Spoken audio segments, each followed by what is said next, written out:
Tišina, počinje Kulturoskop.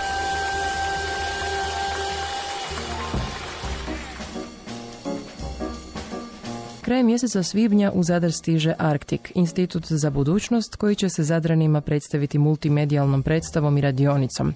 Predstava Tko je brži, predstava za smak svijeta, uz glazbu uživo oslikava svijet na njegovu kraju u kompleksnim vizurama scenografije, kostima i pokreta.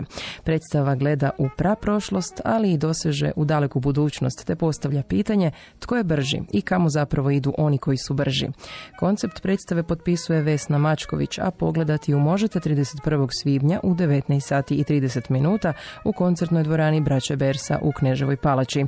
Po uzoru na već održane radionice u Brazilu i Kazahstanu, autorica predstave Vesna Mačković na istom će mjestu održati trodnevnu radionicu improviziranog glasa, glazbe i teksta. U večernjim terminima od 28. do 30. svibnja uz kotizacije koje su dio inicijative Umjetnost dostupna svima.